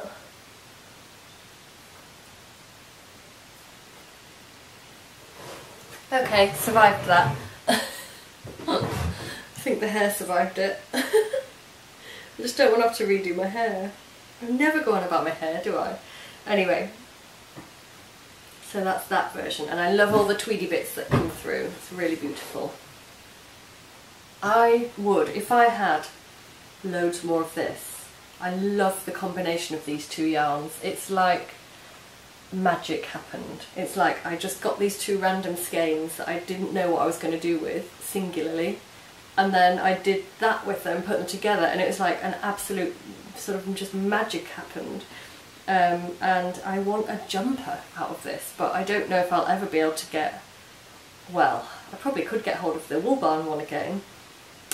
Whether I'll get this again, I don't know. Don't know if the British Wool Show's been and gone or not this year. I might actually Google that and have a look. Might be too late, but perhaps they'll be there next year. I don't know. There's no way to find out who the people were that were selling it because they didn't have any company name. I think they were just literally farmers who maybe had had some of the yarn spun. I don't even know. The farmer wasn't talkative enough and I didn't find out enough information. I'm kicking myself for that now. I wish I had done. I've got a very quick next thing to show you before nearly saying goodbye. I've been knitting with some hand spun. I've shown this before on the podcast. This beautiful little mini ball or skein of yarn was sent to me by the lovely Anna, who is Obsty in Ravelry, or now I can remember your name, I think, Caledonia Knits? No, Caledonia Anna. Oh, something like that. Anyway, on Instagram.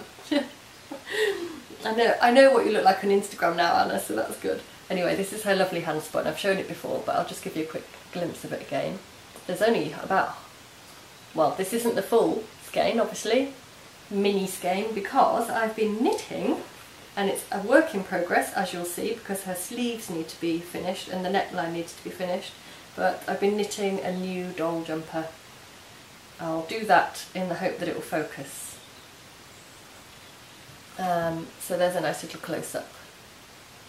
I'm not sure whether to try and maybe reknit this slightly smaller. I don't know if I've made it a bit wide. This is the first attempt. I've written down my stitch counts and everything, so it could be that I'll undo it and knit it a little bit less wide, or I might just finish the sleeves and see how it looks. It's usually good to finish something to see how it's looking, unless you can really tell that it's not working. And I think it does look lovely. Oh, the yarn knits so beautifully. It's got a lovely softness to it as well. As you can see, the neckline here is a little bit, there's almost a little nick in the neckline. That's because I've done the thing where you knit front back. You knit it flat for a few rows and knit front back so that you're adding a bit of a curved neckline, but I'm not sure how well that's translated in such a small project. So it could be that I might undo this and reknit it and just do a straight neckline. I don't know yet, but that's a work in progress. I'm really enjoying it. I think it's a beautiful colour. I think the doll's going to really appreciate having a warm jumper on for the winter. So I just sometimes love doing tiny knitting, and I'm using my rosewood needles for that. I'll show you those against the doll because I think it'll be easier to show you them. Like that. What number? 2.75mm rosewood needles. Does that look weird, showing the doll with it? I'll just do that. Little DPNs. They're really sweet, they're really beautiful. And it's nice to be able to use some of the tools that I don't get out very often and use. So that's been a lovely little project. So I think what I'll do is I'll knit the sleeves down. Yeah, because I might be able to maybe do an I-cord or something around the neckline to make it neater. I did try picking up stitches and knitting a little polar neck, but it didn't quite look right. So anyway, that's a work in progress. I'll show you that when it's finished. I might Instagram it. But I'm really enjoying knitting that beautiful hand spun yarn.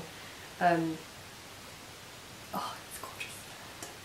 Right, okay, I'm about to say goodbye. I think that's everything. Let me just show you the Pom Pom Maker that I used to make this pom pom. I forgot to show you. So this pom pom was made with this Pom Pom Maker. I bought it from the local woolen mill. They were out, they only had very tiny ones or giant ones, and I desperately wanted to make a pom pom on that actual day. So I bought the really, really giant one. Thinking that I could make a smaller pom pom with it, but it doesn't really work like that. You kind of do have to make a really massive one. That's how it works. It all comes apart like that.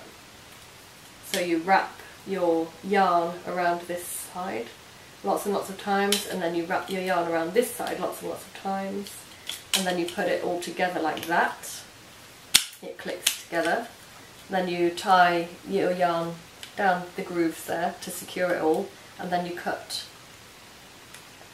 here, and then basically the whole thing pulls apart. Yes, there, like that. And then you've got your pom-pom. So you don't have to use a needle and thread yarn through a loop, you know, through a hole anymore. It's just so simple. It's like you can make a pom-pom in 5 minutes. So I really enjoyed that, and that size, which I think is the 4-inch one, can't remember, gives you that size pom-pom anyway. But for future hats and future pom-pom making, couldn't really resist this. I then ordered online some smaller pom-pom makers. So I've got lots of options in the pom-pom department. Because I do think I might want to make a pom-pom wreath, a seasonal pom-pom wreath, but we'll see. Okay, I've got a few books. I'm about to say goodbye to you. I'm about to wrap this up because it has been, don't know how long. Anyway, so I went to my bargain bookshop. We've got, in the village where I work, we've got a bookshop and they sell discount books. And I think it's books that were last season. Although the one I'm about to show you, I just recently saw in an actual bookshop, not discounted, so I feel really lucky that I managed to find this one at a very discounted price, and it's The Knitter's Knowledge by Debbie Bliss. It's supposed to be £25 and I think I got it for about £8 or something. I'll just give you a quick flick through if I can do that because I'm not very good at this, and it's quite heavy, but I don't know how I'm going to do it. I'll do it like this. Just a very quick flick through. So it's just full of techniques, explanations, some pictures of samples. It's basically a technique bible, and I think it's going to be really handy as just a sort of reference book. I hope you saw that because I've no idea where I was pointing the book then. But it's The Knitter's Knowledge by Debbie Bliss, a workbook of techniques, tips and designer inside information, and it's a really beautiful book. And I feel very lucky to have got that for such a bargain. And then from the same shop I got, this isn't anything to do with knitting, so I'll show you that in a minute actually. No, I won't, I'll show you it now. I just saw it and I couldn't resist it because it's so beautiful. It's just such a beautiful book. I don't know about you, but I always smell books. I just love the smell of books, new books. This is, like I say, not to do with knitting, but it's just to do with household. It's just about household things really, and it's called Forgotten Ways for Modern Days. And I only just noticed when I was bringing this upstairs to put in the room ready for podcasting, the author is Rachel Blondell, but I didn't realise the foreword is by Dottie Angel, who I bet everybody who's watching this has heard of. If you haven't, you should look her up on Instagram, because she does the most beautiful, beautiful things with textiles. And I think she has a guinea pig Instagram feed as well, which I only just discovered recently, sadly because one of them passed away. But she's got guinea pigs too. A woman after my own heart. This book is beautiful. I'll give you a little flick through of this one as well. I haven't actually, I need to read the foreword. But basically it's got all sorts of tips and recipes and information about, can you see it? How to make and use natural household cleaning things for cleaning the house, tips about how to, maybe I should have read the beginning bit before telling you. Kitchen cures and household lore for a natural home and garden. Why didn't I just read straight out of the book? So it's got a beautiful illustration at the beginning. I feel like I'm not doing very good showing skills here. There's a really lovely illustration in here that I've got. Oh, this is definitely something I want to make. A homemade bird feeder. It's definitely on my list. It's so pretty, and I need more bird feeders, and it's that time of year. But there's a really lovely image of some patchwork that I've got to show you somewhere. Oh, here it is. Basically it's telling you how to use old itchy woolen blankets by putting some brushed cotton or fleecy fabric on the back of them, which is something I can do because I've got two old blankets that were in Avion's family. They're not sort of specially woven ones, they're just like the woolen felted boiled wool kind of fabric. One's cream and one's blue. They're special in that they came from Avion's household, but they're not special in terms of design. they need a bit of a revamp. So I will check with his mum before I do it to see if it's okay with her. But I'm pretty sure she doesn't, I'm not sure if she even remembers that they're even existing, so, but I'll definitely check with her first. But my plan is that I might dye them, not too different to what they are already, but put a bit of colour back into them, and then make some embroidery onto them, which would be a big project because they're both king-size blankets, and then back them with some sort of lovely fabric. So, but there's such a lovely, this isn't a wool blanket, but there's such a lovely image here of a beautiful vintagey patchwork blanket. But the project, it's basically telling you, you know, you can still use these old itchy blankets if you just back them with some soft fabric. Which, yeah, like I say, I've kept hold of those blankets because at the moment you can use them on a bed, but they just look dull because they're slightly sort of, they need some revamping, let's put it that way. They need to look prettier. They're just plain at the moment and they're faded, so I'm going to, that'll be a future project probably that I'll share with you in the podcast. It's in the pipeline. So that is a lovely book if you're into kitchen cures and household lore for natural home and garden. If you're into all things natural for your household, then I definitely recommend looking at this book. Beautiful book, even just in terms of having it on your shelf and looking through the pictures, but there's some really lovely recipes and tips in there. And then the last thing I'm going to show you before saying goodbye is I finally bought myself a stitch dictionary, or as it says on the front, the ultimate knit stitch Bible. And this has got 750, as you can see, as if you can't read, knitting stitches in it. I can't believe it. I just love this book. Okay, so I'll just flick through really quickly. Again, I'll just try this and see if it works. So basically, it literally is just a Bible or a dictionary full of different stitches. So you've got texture stitches,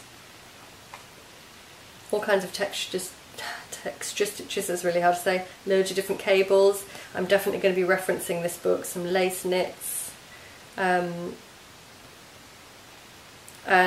some ideas for colour work here. There we go. And then a lot of borders, whoops, in the back as well. So motifs and borders. So that's a really lovely book. I've been wanting this for ages. I actually got this out of the library last year and spent literally every evening I would just sit and look through the pages. I find that really relaxing, just looking through all the different textures that you can knit. It's kind of like my meditation, if you like. I can't sit and just meditate, but my way to sort of, one of my mindful activities is just sitting and looking through something like this, because there's not lots of stuff to read. It's just a case of looking at the pictures and having a glance over the pattern stitches, the way that the stitches are knit.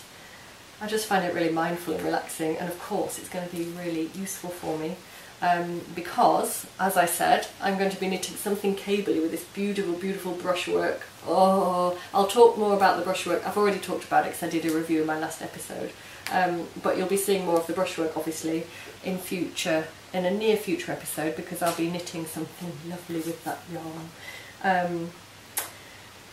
Yeah, and I think what I'll do is make up my own jumper design just for myself and incorporate some cables from that book into the front. I think I'd like, kind of inspired by the Julia VR Knit Test Knits jumper, but kind of one of the reasons I loved that jumper and wanted to test knit is because in my head I had in my head that I wanted to knit myself a cable jumper, because I have two very old chain shop bought, one's from Fat Face, one came from Avion's sister again, Larry. She gives me all the hand-me-downs, I love it. Two jumpers that have massive big chunky cables down the front, but I've worn them literally to death. They're on the bin pile now. I literally can't wear them anymore. They're baggy and saggy and they hang off me, and they don't offer any warmth because they're so holey and lacy. And I just had this desire to knit another chunky wool jumper with a lovely big cable, wide cable down the front. So that was in my mind. Then I saw the test knit offer on Instagram, so I jumped at the chance for that because it's a beautiful pattern. And now I think what I'll do is do my own cable jumper with the brushwork yarn, I think. I do love the pattern they've sent me as well. But I think I might knit that in the future with a different yarn. Watch this space for all of that. So that was a lot to tell you, wasn't it? That went on for quite a while. I am going to go and get a cup of tea and possibly some lunch because it's 10 to 1 and I'm quite hungry and I'm not sure what I'm going to have for lunch. Maybe some fish fingers. I'll go and have a look. Got some calico to wash. So Etsy update, Saturday the 7th, just to remind you, and really I'm reminding myself. 8 o'clock British, how do you say it? British, UK time. 8 o'clock in the UK, that's when I'm going to be doing it. These bags will be in the Etsy shop. Don't put them in the washing machine because I made these before I decided to pre-shrink all of my fabric. So that is just a disclaimer, I just want to put that out there. If you've bought a bag from me, please only just spot clean it. And if you buy one of these, you can only spot clean those as well. I actually recommend that for all the bags I make in the future as well, but I am starting to now pre-wash my fabric, which is a good idea. I'm tempted to keep one of these actually to put my mittens in, but I shouldn't. I'll probably list them all in the shop because I've got loads of bags. Anyway, gosh, I need to have just a breather now because I've talked for about an hour. I'm going to let you get off and I'm going to go and get some lunch and another cup of tea and I'm going to go and see my doggy, and I think we will go for another little walk down the lane. She can't go very far, like I said, so we have to do it a bit more often, and I'm lucky because I only go out to work 2 days a week. The rest of the time it's not like I don't stay in all the time, but I can be here much more with her. I don't have to leave her for so long, so I'm really lucky in that respect.